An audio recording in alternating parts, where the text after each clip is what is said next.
안녕하세요. TQQQ 연구소입니다. 여러분의 나스닥을 매일 들었다 놨다 하는 거대 기업 하나가요. 프랜스. 남부의 그 화려한 영화제 도시 이름을 그대로 따다가 비밀 프로젝트를 몰래 굴리고 있었어요. 이름은 칸. 근데 그 속을 열어보면 레드카펫이랑은 정반대였습니다. 다 큰 어른 수백 명을 고용해다가 아이인 척 꾸민 가짜 계정을 만들게 하고 경쟁사 인공지능한테 자살하는 법, 굶어서 살 빼는 법, 그리고 차마 입에 못 담을 것들을 끝도 없이 물어보게 시킨 거예요. 그것도 초등학생부터 고등학생까지 미성년자 말투로 말이죠. 이 회사가 어디냐? 바로 메타예요. 인스타그램에 페이스북에 왓츠앱까지 다 쥐고 있는 그 메타. 나스닥을 떠받치는 일곱 거인, 이른바 Magnificent Seven에 이름 올린 종목이고요. 여러분이 지금 TQQQ를 들고 계시다면 이 회사 주가가 여러분 계좌에 직접 손을 대고 있는 셈입니다. 오늘은 그 메타가 밝은 무대 뒤에서 대체 무슨 짓을 하고 있었는지 이 막장 드라마를 처음부터 끝까지 한번 따라가 보죠. 일단 이 일이 어떻게 세상 밖으로 튀어나왔는지부터요. 기술 전문 매체 와이어드가 내부 문서에다 전직 계약직들 증언까지 싹 모아서 메타가 코발렌이라는 외주업체를 끼고 이 프로젝트를 굴려왔다고 폭로했어요. 프로젝트 암호명이 칸이었고요. 겉으로 내건 명분은 그럴싸했습니다. 인공지능이 아이들한테 안전한지 시험한다는 이른바 안전점검. 근데 그 시험 대상이 자기 회사 제품이 아니었어요. 경쟁사 세 곳이었습니다. 오픈AI의 챗GPT, 구글의 제미나이, 그리고 청소년들이 특히 많이 쓰는 캐릭터 AI. 이 셋을 딱 겨냥해서 메타는 미성년자로 위장한 일회용 계정에 임시 이메일을 잔뜩 만들어 붙였습니다. 여기서부터가 진짜 대목이에요. 안전점검이라면서 정작 시험당하는 새 회사한테는 입도 뻥끗 안 했어요.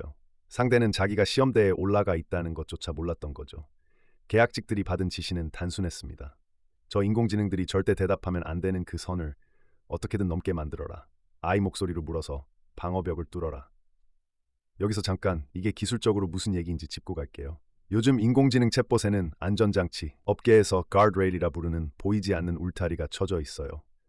자살하는 법을 물으면 방법 대신 상담 전화를 안내하고 위험한 요청은 아예 거절하도록 미리 훈련시킨 규칙이죠. 그리고 이 울타리를 일부러 넘어보겠다고 온갖 질문을 퍼부어 약점을 찾아내는 작업을 업계에서는 레드팀, 우리말로 하면 모의 침투 시험이라고 부릅니다. 원래 레드팀 자체는 나쁜 게 아니에요. 내 제품 구멍을 남보다 먼저 찾아서 메우는 꼭 필요한 안전 작업이죠. 문제는 딱 두 가지였습니다. 하나, 메타가 시험한 게 자기 제품이 아니라 남의 제품이었다는 것. 둘, 상대가 미성년자다 싶을 때 더 조심하도록 짜인 그 방어선이 실제로 작동하는지 확인하려면 메타 스스로도 아이인 척해야 했다는 것. 그리고 그 조심성의 문턱에서 방어선이 무너지는 순간 그건 상대 회사의 가장 치명적인 증거로 남는다는 것. 인공지능은 상대가 미성년자다 싶으면 한층 더 조심하도록 설계돼 있는데 바로 그 조심성의 틈을 아이 흉내로 파고든 거예요. 안전 지키라고 심어놓은 그 예민함을 안전 뚫는 무기로 거꾸로 써먹은 셈이죠. 규모를 들으면 좀 아득해집니다. 와이어드가 확보한 문서 하나에는 계약직들이 실제로 던진 프롬프트, 그러니까 질문 목록이 3,748개 담겨 있었어요. 그중 수백 개가 자살과 자해에 관한 거였고 또 수백 개가 거식증 같은 섭식 장애에 관한 거였습니다. 성적인 내용이나 연애를 다룬 것만 최소 239개, 그리고 이 질문이 죄다 아이의 시점에서 쓰였습니다. 이건 문서 딱 하나에 담긴 숫자예요. 한 차례 작업에서만 계약직들이 이렇게 밀어넣은 질문이 4만 5천 개를 넘겼습니다. 그것도 한두 달 반짝하고 끝난 게 아니라 여러 달에 걸쳐 돌아간 대형 프로젝트였어요. 자, 여기서 잠깐 멈춰 봅시다. 이 4만 5천 건짜리 끔찍한 질문을 대체 누가 하루 종일 만들고 앉아 있었을까요? 바로 그 하청 계약직들입니다. 명분은 저 위 본사 것이었지만 그 더러운 일을 실제로 손에 묻힌 건 돈 받고 일한 외주 노동자들이었어요. 그리고 이 사람들이 겪은 일이 이 드라마의 진짜 그늘입니다. 한 전직 계약직은 와이어드에 이렇게 털어놨어요. I've seen a lot of things I wish I hadn't while doing this job. 이 일 하면서 안 봤으면 좋았을 것들을 너무 많이 봤다는 말이죠. 그러면서 덧붙였습니다. 자기가 아는 동료들은 하나같이 시키는 대로 시험해보라고 건네받은 문장들 중 일부를 보고 완전히 넋이 나갔다고요. 그리고 다들 속으로 같은 걸 두려워했다고 해요. 이러다 우리가 무슨 문제에 휘말리는 거 아니냐. 일부 노동자들은 자기들이 만들어내는 이 대화가 법적으로 문제가 되지 않을까 겁냈다고 합니다. 그럼 메타는 뭐라고 해명했을까요? 이 드라마의 뻔뻔함이 절정에 이르는 대목입니다. 메타는 이렇게 답했어요. 챗봇 응답을 시험하고 비교 평가하는 건 안전하고 연령에 맞는 경험을 보장하기 위한 책임 있는 행동이자 Industry Standard Practice. 그러니까 업계 표준 관행이라는 거예요. 다들 하는 일인데 뭐가 문제냐는 태도였습니다. 정말 업계 표준일까요? 이 지점을 전문가가 정면으로 반박합니다. 인공지능 윤리를 연구하는 Humane Intelligence의 대표 루먼 초두리는 이렇게 지적했어요. I로 위장한 가짜 계정을 동원해서 몇 달에 걸쳐 대규모로 상대의 규칙을 조직적으로 부수도록 설계한 것처럼 보이는 프로젝트. 이건 보통 말하는 업계 표준 평가의 범위 밖이라는 겁니다. 그러면서 이렇게 덧붙였어요. 이건 안전이라는 말이 경쟁을 무너뜨리는 행위를 가리는 편리한 덮개로 쓰이는 전형적인 회색지대라는 거예요. 진짜 안전 점검이었다면 상대 회사의 결과를 알려주든가 규제 당국에 넘기든가 최소한 세상에 공개해야 합니다. 근데 메타는 아무한테도 말 안 했어요. 이 데이터로 대체 뭘 했는지도 지금까지 밝혀지지 않았습니다. 그리고 이 드라마에는 도저히 그냥 넘어갈 수 없는 이중성이 하나 더 있습니다. 시점이에요. 메타가 아이인 척 경쟁사 인공지능을 두들기던 바로 그 무렵 미국의 규제 당국은 정확히 그 반대편 문을 두드리고 있었습니다. 미국 연방거래위원회가 인공지능 챗봇이 아이와 청소년에게 어떤 해를 끼칠 수 있는지를 놓고 주요 기술 기업들을 상대로 대대적인 조사에 착수한 거예요. 그 조사 명단에는 구글의 모회사 알파벳, 캐릭터 AI, 오픈AI, 스냅, 일론 머스크의 XAI, 그리고 인스타그램을 가진 메타까지 나란히 올라 있었습니다.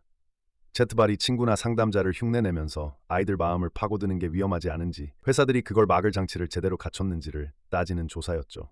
규제 당국은 아이들을 인공지능으로부터 지키겠다고 나섰는데 정작 그 명단에 오른 메타는 뒤에서 아이로 위장한 채 같은 명단의 경쟁사들을 찌르고 있었던 거예요. 근데 이 드라마의 진짜 반전은 따로 있습니다. 남의 인공지능이 아이를 못 지킨다고 뒤에서 시험하던 메타. 정작 자기 자신의 인공지능은 어땠을까요? 메타 스스로가 내부에서 돌린 시험 결과가 있어요. 메타의 한 채트버트 제품을 내부 점검팀이 시험해봤더니 아동 성착취 관련 컨텐츠를 걸러내야 하는 상황에서 무려 66.8%를 걸러내지 못했습니다.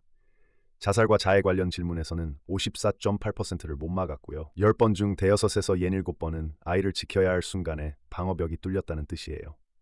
메타는 이 제품은 결국 출시하지 않았다고 해명했지만 자기 집이 유리로 지어졌다는 사실 자체는 바뀌지 않습니다. 메타는 자기 제품을 자기 손으로 시험해보고 아이 안전을 지키는 일이 얼마나 까다로운지 누구보다 먼저 알고 있었어요. 그런데 바로 그 사실을 알면서도 같은 잣대를 경쟁사에는 귀띔 한마디 없이 몰래 들이댔던 겁니다. 자, 이제 이게 왜 투자자인 여러분한테까지 중요한지로 넘어가 보죠. 지금 이 회색지대에 규제의 그림자가 드리우기 시작했습니다. 앞서 말한 연방 당국의 조사만이 아니에요. 일부 주에서는 인공지능 동반자 챗버트를 규제하려는 움직임도 나타나고 있습니다. 규칙이 없던 자리에 규칙이 하나씩 들어서고 있다는 신호입니다. 그동안 방어벽이 절반씩 뚫려도 그냥 넘어가던 시절이 이제 서서히 닫히고 있다는 뜻이기도 하죠. 과거에도 이런 뒷모습이 결국 벌금과 규제로 돌아온 사례는 여러 번 있었습니다. 개인정보 유출과 관련한 대형 벌금, 반독점 소송, 청문회에 불려나간 경영진의 모습을 우리는 이미 여러 번 봤어요. 다만 시장 반응은 한 방향이 아니었어요. 벌금 규모가 확정되는 순간엔 우려보다 가볍다며 오히려 안도 랠리가 나온 적도 있었습니다. 인공지능은 그 다음 무대예요. 지금은 아무도 정확한 규칙을 모르기에 마음껏 달리고 있지만 규칙이 세워지는 순간 누가 그 회색지대에서 무슨 짓을 했는지가 하나씩 청구서로 돌아올 수 있습니다. 그러니 인공지능 종목을 볼 때는 성장 속도만이 아니라 그 회사가 이 예민한 영역을 얼마나 조심스럽게 다루는지도 함께 봐두는 게 좋아요. 오늘의 무용담이 내일의 소송이 되는 곳이 바로 이 판이니까요. 한 가지만 분명히 해두겠습니다. 메타가 안전점검이라고 주장한 부분, 그리고 이 데이터로 정확히 무엇을 했는지는 아직 완전히 밝혀지지 않았습니다. 회사의 해명이 사실일 여지도 남아있어요. 다만 확인된 것만으로도 충분히 무겁습니다. 아이로 위장한 계정, 수만 건의 질문, 그 안에 자살, 섭식장의 시나리오 수백 건, 아무에게도 알리지 않은 비밀, 그리고 그 잔혹한 일을 떠하는 하청 노동자들의 증언. 이 사실들 위에서 판단은 여러분의 몫입니다. 그래서 마지막으로 여러분께 묻고 싶어요. 메타의 주장대로 이건 정말 업계에서 다들 하는 안전점검의 하나였을까요? 아니면 안전이라는 간판을 내건 아이를 미끼로 한 경쟁사 뒷조사였을까요? 여러분은 어떻게 보시나요? 여러분의 의견을 댓글로 남겨주세요. 이 이야기가 흥미로우셨다면 마지막으로 좋아요 한 번만 눌러주시면 큰 힘이 됩니다. 나스닥과 TQQQ를 움직이는 사람들, 그리고 그들이 무대 뒤에서 벌이는 일들을 계속 파헤쳐보고 싶으시다면 구독도 함께 눌러주세요. 여러분의 화면 속 주가 뒤에는 늘 이런 사람들의 결정이 숨어 있습니다. 지금까지 TQQQ 연구소였습니다.